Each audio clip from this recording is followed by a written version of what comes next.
आपका यूनिक प्रज्ञान यूट्यूब परिवार में मैं प्रज्ञान सर हार्दिक स्वागत करता हूं, वंदन करता हूं, अभिनंदन करता हूं। प्यारे साथियों, आपकी चहती प्रश्नोत्तरी पेपर लेकर के आपके बीच उपस्थित हूं। घड़ी की सुइयों ने कर दिया है इशारा, सुबह के 5 बज चुके हैं और जिस प्रश्नोत्तरी का आप बेसब्री से करते हैं इंतजार, वह प्रश्नोत्तरी 50 आपके बीच लेकर के उपस्थित हूं। तो आज की पाठचर्या को प्रारंभ करने से पूर्व साथियों देखेंगे आज का प्यारा सा मॉर्निंग कोर्स। लेकिन उससे पूर्व अगर वीडियो को पहली बार देख रहे हैं तो चैनल पर नए हैं तो कृपया चैनल को सब्सक्राइब, वीडियो को लाइक और शेयर करना बिल्कुल ना भूलें। आपके लाइक शेयर सब्सक्रिप्शन से हमको मिलता है पुनर्बलन ऐसी ही पाठचर्या प्रतिदिन लाने के लिए। तो फटाफट वीडियो को लाइक और शेयर कर दीजिए, चैनल को सब्सक्राइब कर लीजिए। तो लाइक शेयर सब्सक्रिप्शन के लिए आपका बहुत बहुत धन्यवाद। बिना किसी अतिरिक्त समय के प्रारंभ करना चाहेंगे आज की पाठचर्या, लेकिन उससे पूर्व देखते हैं आज का प्यारा सा मॉर्निंग कोर्स। असफलता मुझे तब तक नहीं मिल सकती जब तक कि मेरी सफलता पाने की इच्छा मजबूत है। जब तक आपकी दृढ़ इच्छा शक्ति मजबूत होगी, संकल्प आपका मजबूत होगा, आप अपने कर्तव्य के प्रति समर्पित रहेंगे, लक्ष्य को भेदने की क्षमता आप में है। बस जरूरत है तो आपको एकाग्रचित्त होकर के निशाना लगाने की, और जिस दिन आपने साध लिया साथियों, निश्चित लक्ष्य आपके हाथों में होगा। तो इसी मॉर्निंग कोट्स के साथ प्रारंभ करेंगे शायद प्रश्नोत्तरी 50 को, और देखेंगे प्रश्नोत्तरी 50 का आज का पहला प्रश्न। जीवन चक्र आत्मकथा के रचनाकार कौन है? जीवन चक्र आत्मकथा किसके द्वारा लिखी गई है? जवाब में आपने गंगा प्रसाद उपाध्याय को बताया, बिल्कुल सही जवाब। 1954 ईस्वी का प्रकाशन वर्ष है। अगला प्रश्न है कि विज्ञान गीता जहांगीर जसचंद्रिका किसकी रचनाएं हैं? तो विज्ञान गीता जहांगीर जसचंद्रिका दोनों ही रचनाएं आचार्य केशव दास की हैं। विज्ञान गीता का 1610 ईस्वी रचना काल, वहीं जहांगीर जसचंद्रिका 1612 ईस्वी कृति का रचना काल है। दोनों ही रचनाएं आचार्य केशवदास की है।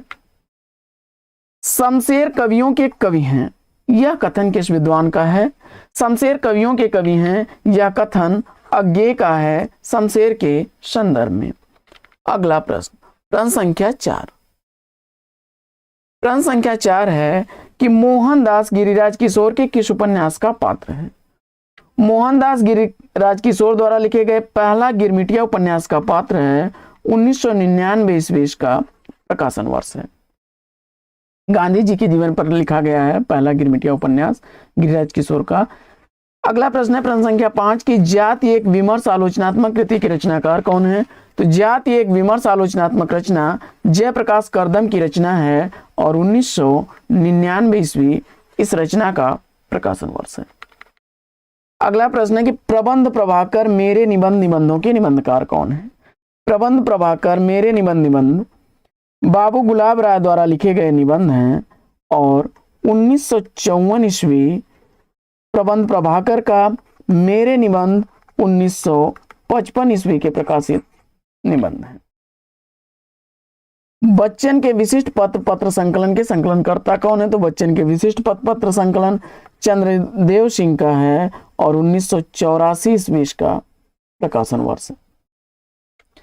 प्रश्न संख्या 8, लौटती लहरों की बांसुरी उपन्यास के उपन्यासकार कौन? लौटती लहरों की बांसुरी उपन्यास भारत भूषण अग्रवाल द्वारा लिखा गया है। 1964 ईस्वी का प्रकाशन वर्ष है। प्रश्न संख्या 9 है कि सूर सागर को गीत काव्यात्मक मनोरोगों पर आधारित विशाल महाकाव्य किसने कहा है?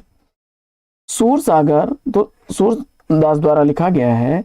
इस रचना को गीत काव्यात्मक मनोरोगों पर आधारित विशाल महाकाव्य कहा किसने है? जवाब हो जाएगा आचार्य हजारी प्रसाद द्विवेदी जी ने। आइए बढ़ते हैं अगले प्रश्न की तरफ और देखते हैं प्रश्न संख्या 10। प्रश्न संख्या 10 है आत्मा की आंखें, धूप और धुआं किस कवि की रचनाएं हैं?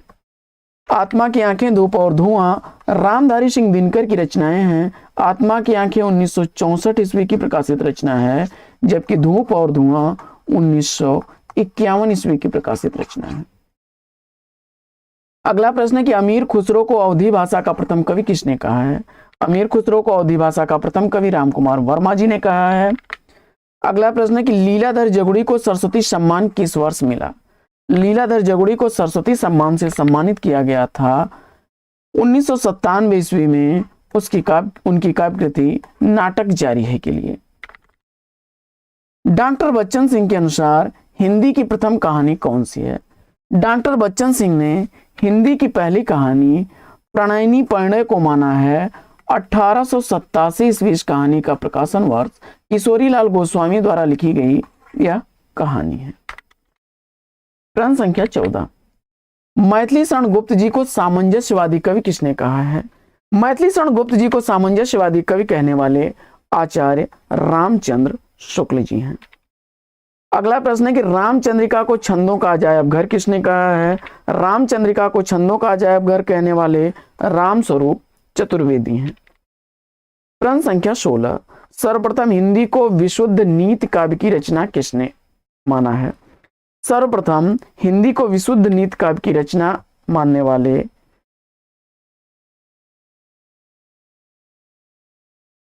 पद्मनाभ की डूंगर बावनी है, 53-56 हैं, जिसका रचना काल 1486 ईस्वी है। अगला प्रश्न, अंग दर्पण व रस प्रबोध कृति की रचनाकार कौन है? तो अंग दर्पण व रस प्रबोध 1737 ईस्वी में लिखा गया अंग दर्पण, रस प्रबोध 1741 ईस्वी का, 1737 ईस्वी अंग दर्पण का, रस प्रबोध 1741 ईस्वी का रसलीन की रचना है। 10 रूपक की टीका अवलोक नाम से किसने लिखी? 10 रूपक की टीका अवलोक नाम से लिखने वाले धनिक महोदय हैं। प्रश्न संख्या 19 है कि अछूत की शिकायत किसका काव्य संग्रह है? अछूत की शिकायत काव्य संग्रह का रचनाकार आपने चुन लिया हीरा डोम को, बिल्कुल सही जवाब। 1914 ईस्वी इस रचना का प्रकाशन वर्ष है। अगला प्रश्न है कि चंद्र शर्मा गुलेरी की किस कहानी में प्रथम विश्व युद्ध की पृष्ठभूमि पर प्रेम संवेदना प्रकट की गई है? इस प्रश्न का राइट आंसर आपने उसने कहा था चुना, बिल्कुल सही जवाब। सरस्वती पत्रिका में 1915 ईस्वी में यह कहानी प्रकाशित हुई थी। सूर्यकांत त्रिपाठी निराला किस कवि को हिंदी भूषण नाम से संबोधित करते थे? निराला जी ने किस कवि को हिंदी भूषण कहा है? तो जवाब हो जाएगा शिवपूजन सहाय को।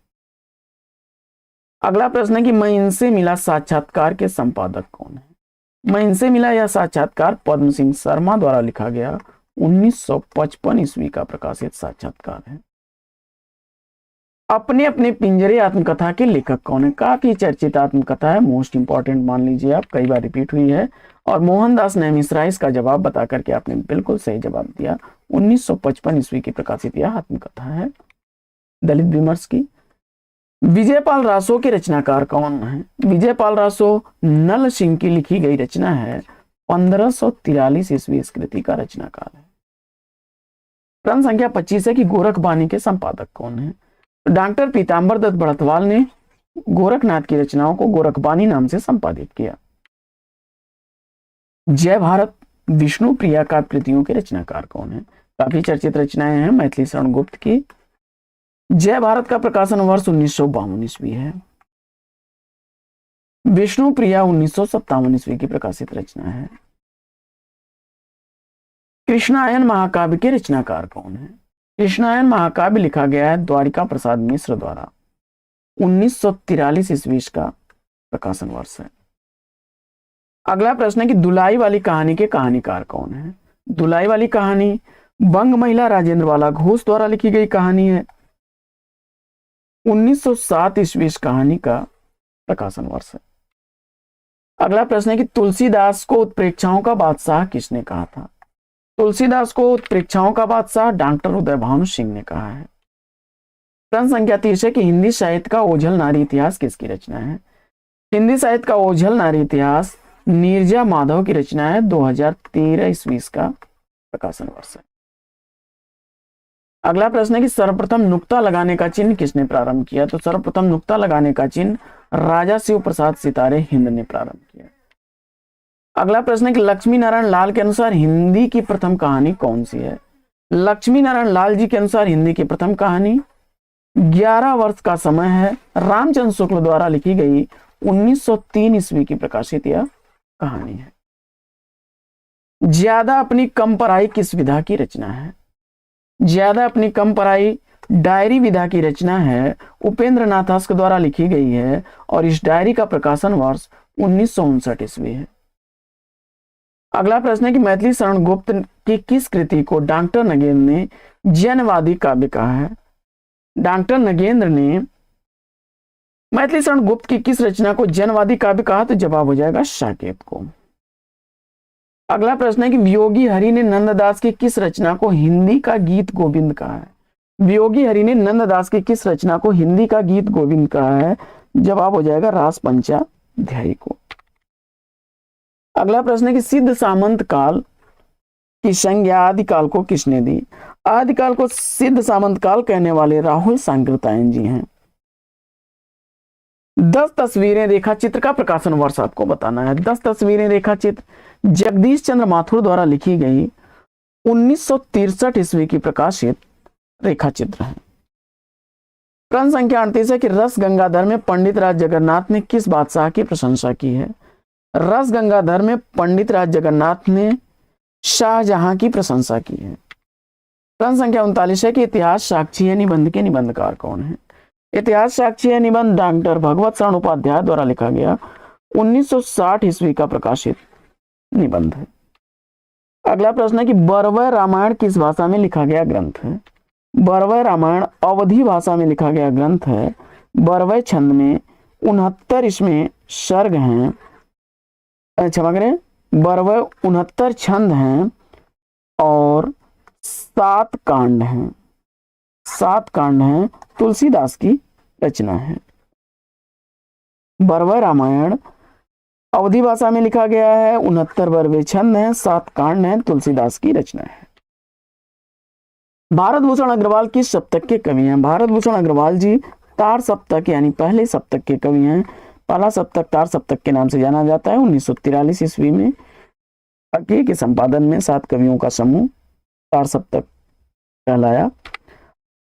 और गणपत चंद्र गुप्त ने हिंदी नवगीत का प्रवर्तक किसे माना है? तो गणपत चंद्र गुप्त जी के अनुसार हिंदी नवगीत का प्रवर्तक राजेंद्र प्रसाद सिंह को माना जाता है। अगला प्रश्न है कि कुतुबन के गुरु का नाम क्या था? कुतुबन के गुरु का नाम शेख बुहरान था। अगला प्रश्न है कि सुरेंद्र वर्मा को किस उपन्यास के लिए साहित्य अकादमी पुरस्कार से सम्मानित किया गया? तो जवाब हो जाएगा मुझे चांद चाहिए के लिए 1996 ईस्वी में। अगला प्रश्न है कि दिव्य प्रबंधम किसके पदों का संकलन है? तो दिव्य प्रबंधम आलवर भक्तों के पदों का संकलन है। अगला प्रश्न है कि इंद्रजाल कहानी संग्रह के रचनाकार कौन है? इंद्रजाल कहानी संग्रह जयशंकर प्रसाद द्वारा लिखा गया 1936 ईस्वी का प्रकाशित कहानी संग्रह। अगला प्रश्न है कि पारिजात में सर्गों की संख्या कितनी है? पारिजात में सर्गों की संख्या 1937 है। क्षमा करें, पारिजात में सर्गों की संख्या 15 है। 15 सर्ग हैं। अयोध्या सिंह उपाध्याय हरिऔध द्वारा लिखा गया है।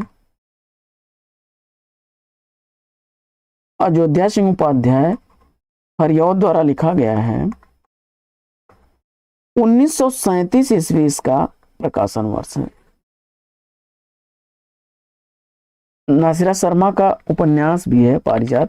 अगला प्रश्न है कि सुनहले सहवाल चिंता काव्य संग्रह के रचनाकार कौन है? तो सुनहले सहवाल चिंता काव्य संग्रह अज्ञेय द्वारा लिखे गए हैं। चिंता काव्य संग्रह का प्रकाशन वर्ष 1942 ईस्वी है। सुनहले सहवाल 1966 ईस्वी का प्रकाशित है। अगला प्रश्न है कि रीतकाल को अंधकार काल नाम किसने दिया? तो रीतकाल को अंधकार काल नाम देने वाले त्रिलोचन है। अगला प्रश्न है कि रस को ब्रह्मानंद सहोदर सर्वप्रथम किसने कहा? तो रस को ब्रह्मानंद सहोदर कहने वाले भट्ट नायक हैं। तो साथियों, आज की इस पाठचर्या में लेंगे यहीं पर विराम। वीडियो अगर अच्छा लगा हो तो लाइक और शेयर कर दीजिएगा। चैनल पर पहली बार होंगे तो चैनल को सब्सक्राइब कर लीजिएगा। फिर मिलते हैं आपसे अगले वीडियो में एक नए प्रकरण, एक नया टॉपिक, एक नए अंदाज में। तब तक के लिए लेंगे आपसे विदा। आपका जीवन मंगलमय हो। बेस्ट विशेष बेस्ट ऑफ लक। जय हिंद साथियों।